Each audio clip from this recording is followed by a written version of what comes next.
Our guest speaker profile, Mr. Msweli, he is from Mandeni, KwaZulu Natal. Our qualifications are now it's higher certificates in youth leadership and life skill development.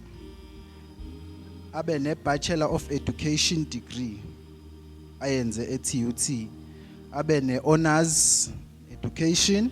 Aphinde abe ne masters in education. Aphinde futhi abe ne PhD candidate.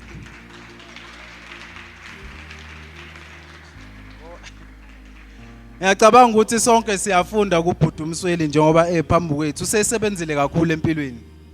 Hayi usesebenzile kakhulu. Ngiyathokoza nje ukuthi nishayile izandla. Nishayile izandla siyambongela kakhulu. Asike sibheke experience yakhe ke eksebenzini. He worked as the head of Department of Humanities at Motisele in Garankuwa. Works as a lecturer here at TUT, responsible for geography, honors program and professional studies. Leadership experience. Former chairperson of Education Department at TUT. Khona futhi la ekhaya. Ngikhuluma nje ngikhuluma eceleni kwe lecturer. Khona la ekhaya. Angazi lecturer yami noma ngisakhuluma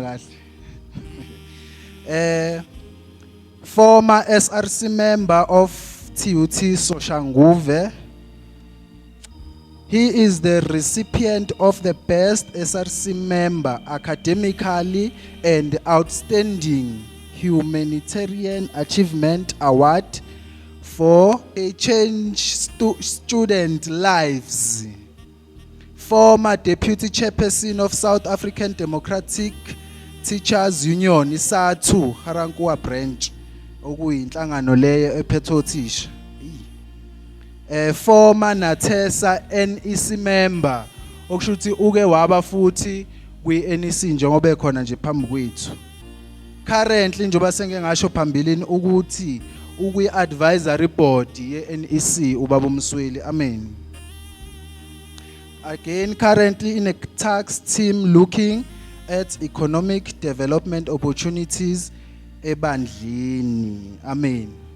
Cabanga ukuthi sesitholile kabanzi ngobaba Msweli singamshayela nje izandla esazosukuma. Amen. Siyabonga. Sijabule amhleze tazethu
sibingelele futhi obaba bethu abaphakathi wethu bamzulu ngiyambona umsimawo ngiyambona sibingelele futhi ubuholi lonke obuphakathi kwethu lenhlangano lena test abakhona Sibingelele nje wonke umuntu okhona kanjalo nabasiphathele izinsimbi nemishini. Sibingelele nabo bonke ubuholi nama students onke enathesa akhona la kulomsebenzi namhlanje okuthiwe khona i-closing function eGauteng namaphethelo. Egameni lenkosi uNyazi nonke ngicela nizizwe nibingelelekile. Amen. Siyabonga ngicela ukwenza i-correction nje encane lapha kubethula ifunde profile. Mr. Msweli ke is a PhD candidate. Hayi ukuthi ayikabi khona kodwa usasebenzela ukuthi ibe khona. Siyabonga. Siyabonga. Nginikele ithuba ke ukuba ngikhuluma kubafundi kubantu abafundayo kanjalo nakubantu abafundile. Ngakho ke ngizocela ukwenza i-disclaimer yokuthi mhlasimbe ngizolokhu ngiya ngale ku George futhi ngoba phela bafundile laba bantu ukuze ngoba ezinye izinto ziye zishelele kahle uma zibekwa ngolimi esuke itholakale ngalo yenze kolunye ulwazi oluthole ngase isilungu kuhle uma uphinda futhi udlulisa lolwazi udlulise ngalo limi into etholakale ngalo ukuze yenze isenze nomqondo ophelele kulo osuke elalele. Sikhuluma ke kwi closing function ngasekupheleni konyaka. The main task of any leader njengathi sonke who are leaders of our lives is to ensure that you identify the main thing and to ensure that the main thing remains as the main thing.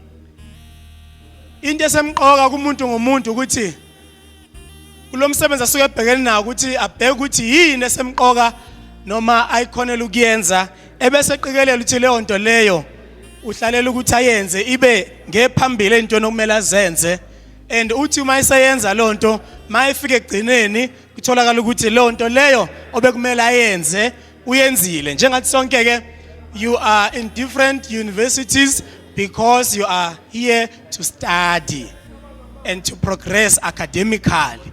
Njengoba sesiya ngasekupheleni konyaka siyathemba kakhulu ukuthi nifundile kobe kumele nikufunde njengamanje sesobheka futhi kuma examinations siyathemba ukuthi uma sekutestwa ulwazi lolu obelu kade lufundiswa noma benithunywa ukuthi nilifune niliqoqe mhlasimbe nizokwazi ukuthi nilibuyise njengoba belifuna ama lecturer ebese niyaphumelela nithi manje emakhaya manifika kuphuma imphumela kube ukuthi niyajabula nabazali bayajabula kube ukuthi niyasondela enhlosweni yenu le enikizele emanyuvesi yilokho esikuthembayo kodwa ke siyathemba ukuthi nizokwenza lokho ngoba ningabantwana bakaShemba ke nishayile izandla.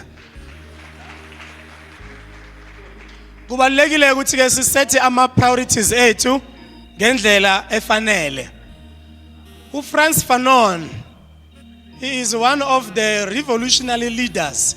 Kulabantu laba abalwa istruggle sokuthi abantu abaqina amazwe acindezelekile akhululeke. Frantz Fanon was one of them. So uthi ngeliye ilanga mayikhuluma kubantu ayikhuluma nabo ikakhulu laba abagxile ekukhuleni izwe ngokukholelwa kwi-communism.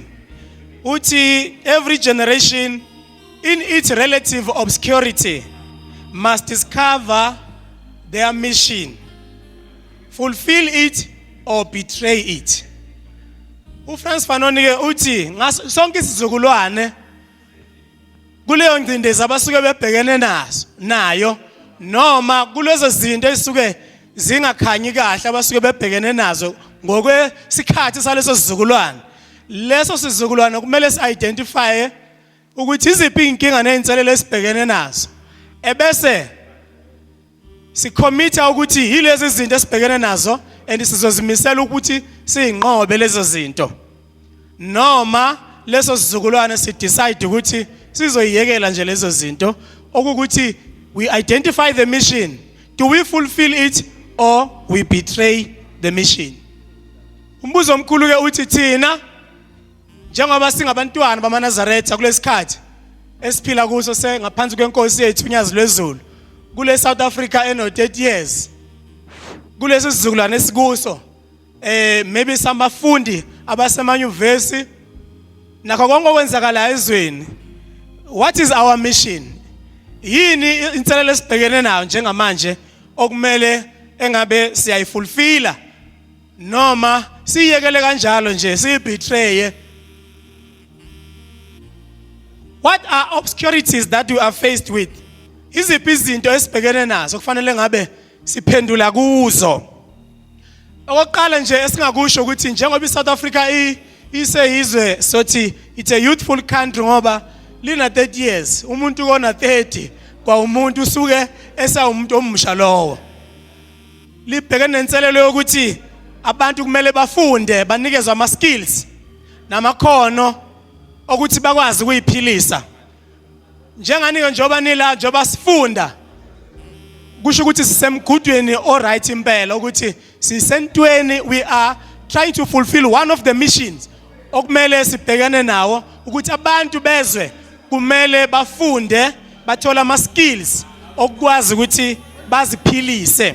Sikhuluma ngeformal education also ne-informal education la khona abantu bephendula noma yini le abayiphiwe uNkulunkulu ngabe amathalente kodwa bekwazi ukuyenza ukuthi kube yinto ekwazi ukuthi bakwazi ukuyiphilisa ngayo.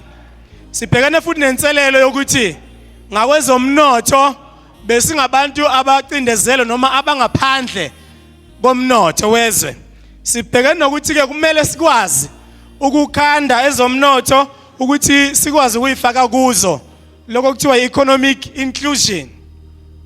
Sibhekane nokuthi ke kumele kube nezinto esizikhandayo nesizikhandela zona thina ukuthi sikwazi ukuparticipate actively kwi-economy yezwe. Njengabantwana futhi abaleli bandla lamaNazaretha bekade licindezelwe, sibhekene futhi nenselelo esizothi inge-administration noma yama structures aqondile okwazi ukuthi sibhekane nazo zonke inselelo nje nezinto esifuna ukuzenza zenzeke ngaphansi kwama structures ne-administration eqondile ikakhulukazi khona ebandleni lethu na kuma structures nje okuthuthukisa umuntu omnyama. Sibhekene futhi nenselelo yokuthi kuze kube namhlanje kusahlawumbisela ukuthi ngaba amaNazaretha mangaki. Abanye bathi u2 million, abanye bathi u4 million, abanye bathi u8 million, abanye bathi u16 million. Yona inselelo leyo ukuthi noma ubani othanda ukusinika noma iphi number acabanga ukuthi siyona usho leyo number ayithandayo. Inselelo ke njalo leyo ngoba inumber statistics abaluleke kakhulu noma ngabe yini ofuna ukuyenza noma ngathi ukhuluma ini kuphi kuthiwa nebangaki. Ngakho ke uma singakwazi ukuphendula lo mbuzo lokho kuyinselelo okumele futhi siphendule kuyo. Sibhekene futhi nenselelo yokuthi emakhaya kithi nasendaweni zokukhonzela kanjalo nasemizini kaNkuluNkulu esinayo akukabe nengqalasizinda lokho kuthiwa infrastructure esezingeni elifanele ukuphila abantu. Lokhu kuze kwakhathaza ngisho inkosi yethu uNyazi lwezulu yathi seningakhela impela mina ngihlale ezitezi kodwa nina nisahlala emikhukhwini noma nizokhonza uNkulunkulu. Waze wathi kumele sakhe nathi sihlale endaweni ezihloniphekile njengoba naye ehlala endaweni ezihloniphekile. Ilezo inselelo mhlambe kafuphi ngithi mangihleli phansi ngizi-identify ukuthi izona zinto lesi sizukulwane esikuso okumele sithi this is our mission, and then we decide whether do we fulfill this mission or we betray this mission. Ngibuye ngithi ke how do we then respond to these identified challenges? Kwi-mission yokuqala leyo ukuthi abantu kumele bafunde. Kuyinselelo yethu sonke thina sesikwazile ukuthi sibe seyigungweni zemfundo ephakeme, sistrugglishile singazi ukuthi kungenwa kanjani emanyuvesi, salithola ulwazi sase siyangena. Kuyinselelo yethu enkulu ukuthi sibuyele emuva abantwana basemakithi nabantwana nje in general babantu abamnyama ukuthi senze iminyango yezemfundo ukuba ivuleke okwangempela kubo. Usifanele siqoquzele senze imfundo ibe kuyi-fashion njengoba besho bethi let us make education fashionable.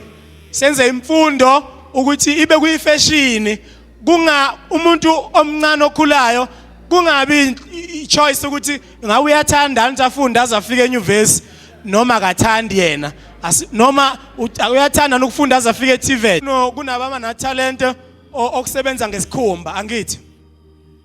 Isikhumba nje siyasebenza kakhulu ebandleni lamaNazaretha. Kumele ke si-identify ukuthi how do we then help to shape and to skill abantu ngokwendaba yokuprocesswa, yokupreservewa kanjalo nokwenza ama product ngesikhumba ukuze abantu bekwazi ukuziphilisa. Isikhumba kuleli bandla senza amahawu, isikhumba kuleli bandla senza amabheshu, senza amambatha, senza idwaba, senza yonke into ongasuyicabange, siyahlobisa ngaso, senza izinto eziningi ngaso ongasuyicabange. Ayikho into eyenziwa kuleli bandla singasebenzanga isikhumba.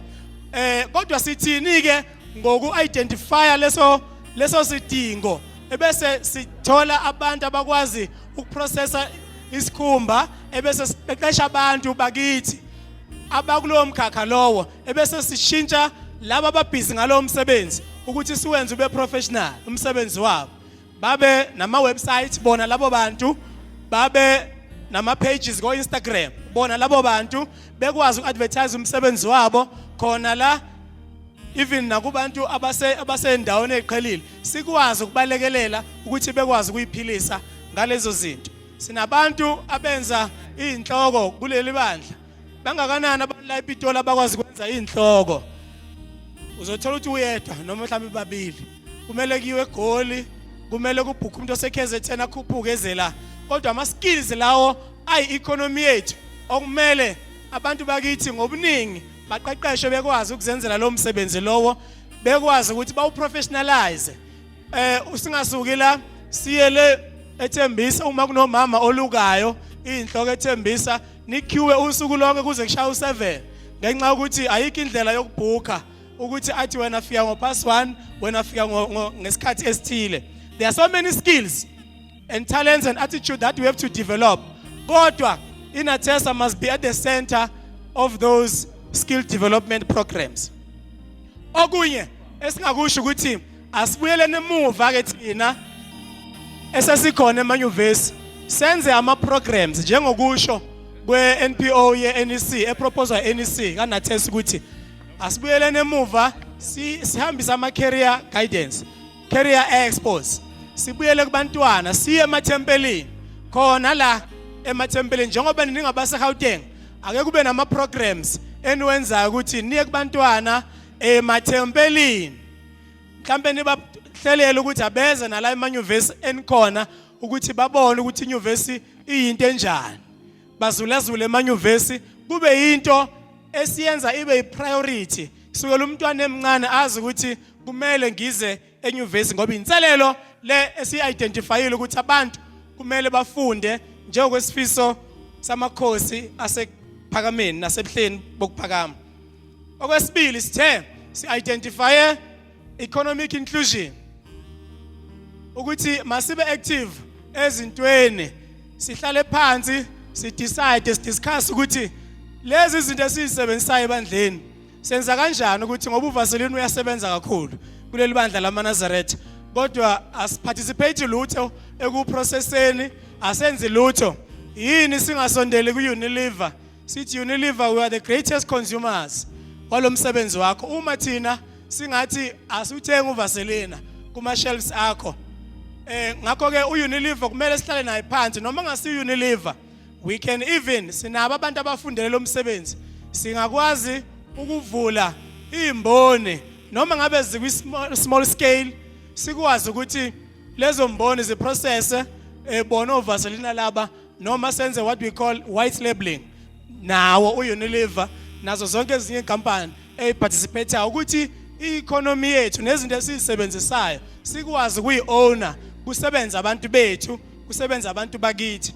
Nazo zonke izinto ezinye esizisebenzisayo sikwazi ukuvula ama-industries noma ngabe at a small scale noma at a bigger scale. Kodwa we have to be active in economic participation njengebandla lamaNazaretha elikhulayo elinama-millions abantu, elinabantu futhi abangasebenzi abenza njalo mihla yonke uNkulunkulu bezocela imisebenzi abanike izibusiso kodwa sifisa ukuthi angabaniki kuphela isibusiso ebese ethi hambani nixhumane nobani, hambani niye nixhumane neminyango ethile. Abantu bakithi bekwazi ukusebenza ezintweni esizobe siparticipate kuzo thina actively, singayekeli umnotho wethu kube abanye abantu abazuzayo kuwo sibe thina singazuzi lutho.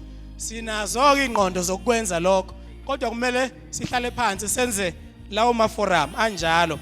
Ngoku administration sithi iziphi ingqinamba noma inselelo esibhekana nayo, kodwa siphendula kanjani.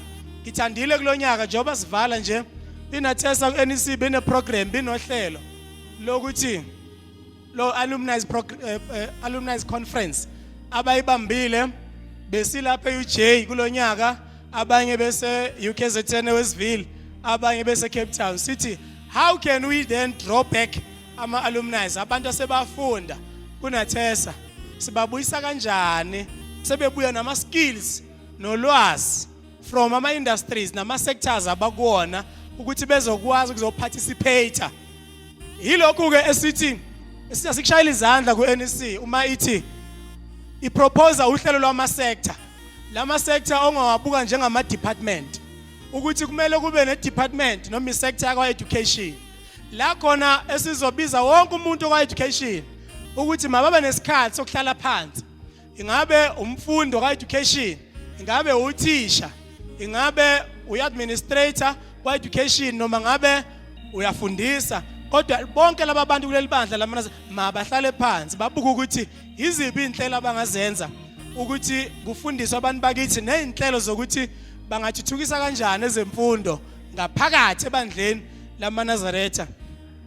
Ithi NEC sibuka ukuthi laba abakwa engineering, science bangahlangana kanjani, babuka and built environment bangahlangana kanjani, babuka ukuthi bona bekwa engineering bekwa science bangabuka kanjani ukuthi iziphi idingo zebandla, ebese mabehlangene bataskane banikezana ama programs nama task, kungabi ama programs ama individuals kodwa abantu aba professionally trained bebe bekhona noma bebe bezizwe bengenayo indawo. Inathesa ke ithi under unathesa under lama sectors singakwazi ukuthi sibahlanganise laba bantu including nina enifundayo nama alumni asebephumile bangene kulama sectors kwa arts nabo baka arts ake bahlangane babuka ukuthi how do we then professionalize imisebenzi namaciko abantu bakithi.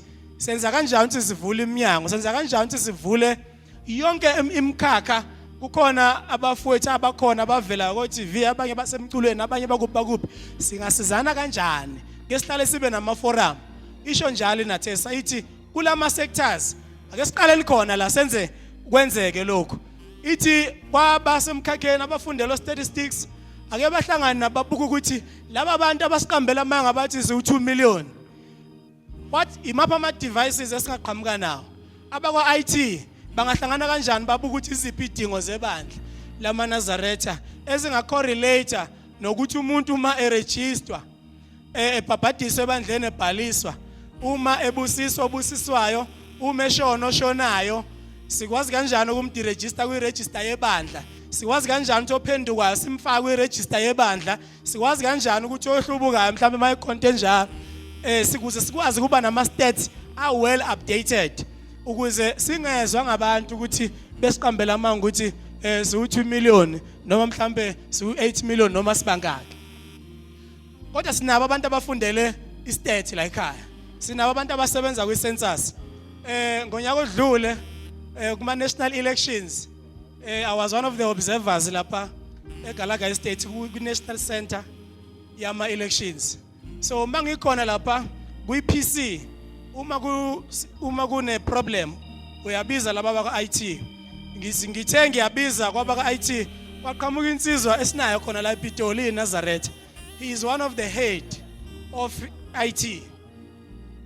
With National Results Center, he is the head ye IT. Khuluma mina nge-center laba kukhona Ramaphosa, kukhona uMantashe, kukhona bonke labantu laba ukuthi makune problem njengoba kwaba nenkinga zobhiqiqi nje kuma elections last year. Kukhona umuntu oyeNazaretha kuyena othi inkinga kuphi la afike ayithi ayilungise.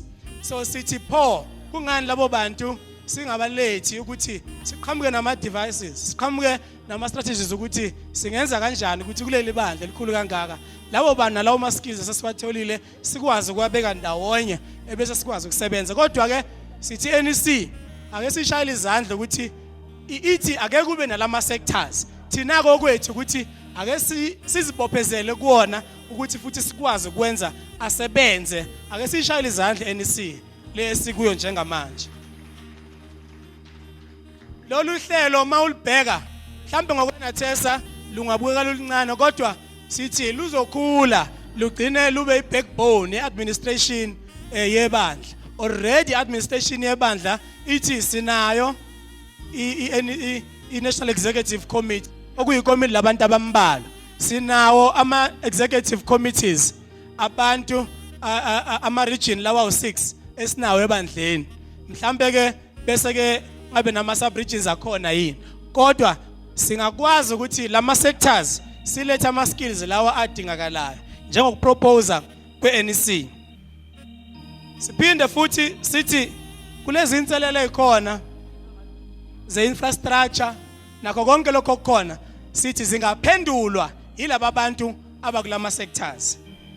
Ileyo mandate njengamanje, ileyo mission, ileyo generational mission okumele simisele kuyo ukuthi siyakwazi yini ukuyifulfilla noma sibetray. Kodwa siyathemba ukuthi lobu buholi lento obuyiqalile sizokwazi ukulekelelana ukuthi siuphushe lo mshikashika uye phambili njengokufisa kwenkosi yethu uNyazi lweZulu. Ake ngibuye ke sengizophetha ngenze overview yokuthi sibuke ukuthi where are we now ezibandla lamaNazaretha. Ibandla lamaNazaretha njengamanje lenkosi esikuyo uNyazi lweZulu ilithathile leli bandla libeka ezingeni eliphezulu kakhulu nasezingeni lomhlaba. Bheka nje bekunomkhosi weLembe, Nkosi lo kuthiwa iShaka's Day ngomhla ka24. Ngenxa ukuthi lenkosi ibonisile ubukhulu bayo kuyisilo samabandla esikhona njengamanje. Imenyiwe ukuthi ibe khona emgubheni weLembe. Sithi ke isilo masilaphana uNyazi lweZulu lo baba kimi lumame kimi ngenxa ukuthi mina ubaba nomame bangishiya noNyazi. Lokhu uNyazi lukusho kugcwele zonke izikhulu. Sibonile futhi leli bandla liphakama ebukhosini baseSwazini. Sibonile futhi eLesotho leli bandla kuyo le weekend bahlangene abantwana baNkulunkulu eLesotho njengamanje bahambisa lona izwi la lo nkulunkulu esihlangene ngaye. Lokhu kusho ukuthini na?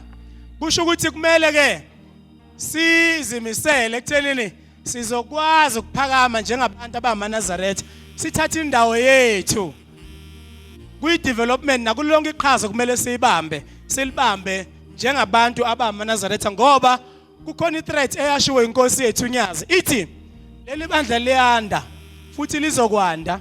Yathi kodwa nina ngenibona into engezeka niba ntekenteke kulokho enikufundisiwe. Yathi abantu abezayo la bakhulu kakhulu futhi bahlakaniphe kakhulu bazofika baneqele babe ngaphambi kwenu ebese benifundisa izinto zala abaqhamuka khona.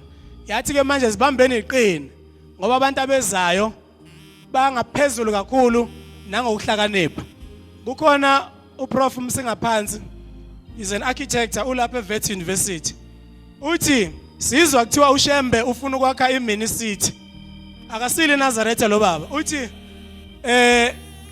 nginike nama objectives ukuthi inkosi ifuna le Mini City ime kanjani. Mina I'm an architect ngizoyidweba iplan yale Mini City le inkosi eyifunayo. Kusho umuntu ongakholwa. When do we respond? Thina njengamaNazaretha ngokama skills esiwafundile ukuthi sithi sinikeni itask ethile ngokwama skills esesiwafundile thina sizokwazi ukwenza lokho. Ilokhu ke ngithi njengabantu abafundayo zimiseleni ukuthi uma niqeda ukufunda anizukunyamalala nje kodwa nizoqhubeka niparticipate ikakhulukazi kulama sectors iNEC ewaproposayo. So kunezinto ezu5 sengihlala phansi wena ke njengomuntu omusha ukuze uphumelele okumele uyimisele ngazo. So we call them 5 walls that traps an individual from succeeding in any endeavor that you want to succeed. But we have to break those 5 walls, because there's a wall on your right, on your side, and everywhere, but also at the top. So number 1, you have to break your own record. You have to break these 5 walls in order for you to be able to succeed in any endeavor that you want to succeed in. You have to break these 5 walls. So the first wall that you have to break is your own record. So we know, njengoba nisemanyuvesi niqualifyile ngoba ningabantu abahlakaniphile. Abanye bayazazi ukuthi hayi bona ba abantu abathola o distinction ba abantu abanjani. Kodwa in order for you to be able to succeed every time and in anything that you do, never let your previous successes to prevent your future successes. Ungavumeli ukuthi hayi mina ngiyazazi ukuthi hayi ngiyaphasa vele ebese ungasafundi. Ungavumeli isuccess yakho edlule ukuthi iblock your future successes. Ngoba ziningi izinto sengazi achieve ngoba lokhu okusebenzile nokwenzile ukuthi ufike la ukhona mhlambe ngeke kube enough ukuthi kukise phambili. So you have to break your own record every time. Number 2, you have to break every limiting rule. Kunemthetho, whether yamasiko, whether eyezwe noma eyane, noma imithetho wena oyibekele yona yokuthi nje ayi mina ngifunda kahle under pressure noma ngifunda kahle a day before exam. So all those things, they are going to limit you. We have to break those things. And number 3, we have to break all negative routines. So kunama routine njengoba sisho ukuthi ukhona umuntu othi hayi mina ngifunda kahle ngo last minute. Those are bad routines that you have to break in order for you to succeed. You have to break all negative relations. So kunabantu ozwana nabo kumele ubone ukuthi laba bantu laba, you have to njengoba unyaka uphela sit down and make introspection ukuthi ingabe laba bantu kufanele ngiqhubeke ngiphile nabo, and break those relationships if they are not worth it. And lastly, we have to break all false reasoning. Break all false reasoning. Uma ungaphumeleli ungagcina uthi hayi mina mhlambe ngihlulwa umsamo nje. Yebo umsamo ukhona uyinkinga, kodwa ukwenzile yini wena okumele ukwenze na? Ufundile yini ngobe kumele ufunde na? Break all false reasoning. The better future will belong to the prepared. The better future will belong to the brave. Thank you so much. Siyabonga.